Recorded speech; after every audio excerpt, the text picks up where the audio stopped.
Hey, so I wanted to talk about how concessions must be made. Um, so this topic I actually was inspired to talk about back in May, when right after I had that discussion with Owen McDonald. Um, so if you don't recall, Owen McDonald, I mentioned Zeev Sternhell. And Owen MacDonald looked up who Zeev Sternhell was and found that he was a Zionist. And he was quoted as saying, "I'm not just a Zionist, I am an ultra Zionist."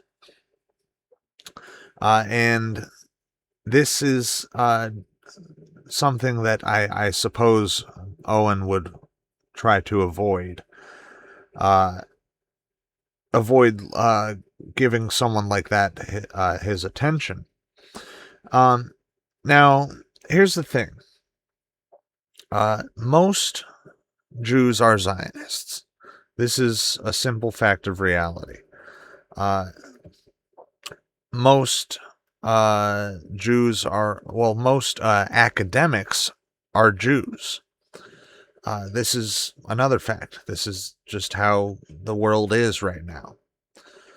So, if you are trying to avoid reading anything by a Zionist, or even more generally than that, let's say you're an anti Semite and you don't want to read anything by a Jew.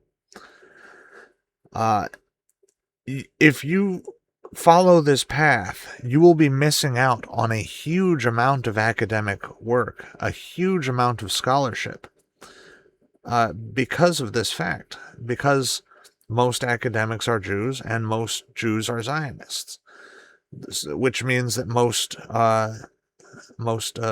academics are Zionists. So you have to accept that people are going to be a certain way and put that to the side and basically separate the art from the artist and look for uh, what you're looking for in the academic work itself without judging the academic work by who made it, by what their personal opinions are. And this also goes with with the right wing as well, with other political and social stances as well. For example, Heidegger. Heidegger is taught in schools. Heidegger was a Nazi. People try to separate his Nazism from his philosophy, and it is actually easy to do that, by the way.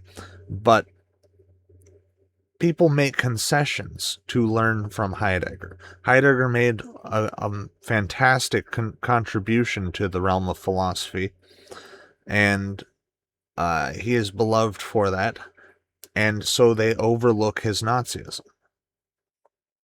Likewise, the contributions to scholarship, philosophy, to science, to history, these things need to be looked at and appreciated for what they are, and we must overlook the flaws of the people who came up with them.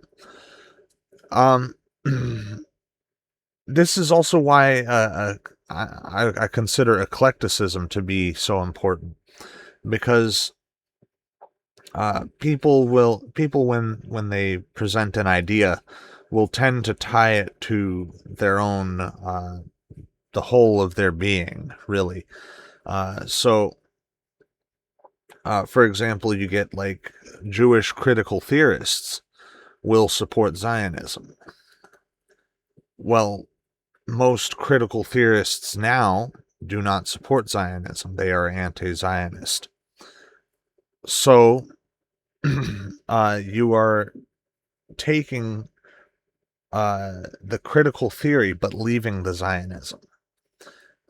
You are being eclectic. Um, so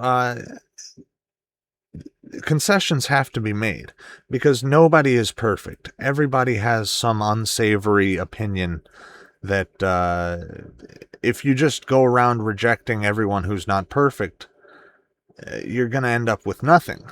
You will be missing out on pretty much everything. And as I said, a huge amount of scholarship comes from people who have these unsavory opinions. So, especially when it comes to academia, if you reject people's ideas simply because of their personal opinions, you will be missing out on your education. Your education will be greatly lacking. Oh, another one. Carl Schmitt. Carl Schmitt is actually taught by leftists. President Sunday regularly talks about Carl Schmitt. And Carl Schmitt was a Nazi. So yeah, that's about all I wanted to talk about. Today I am fasting, so I'm a little low on energy right now.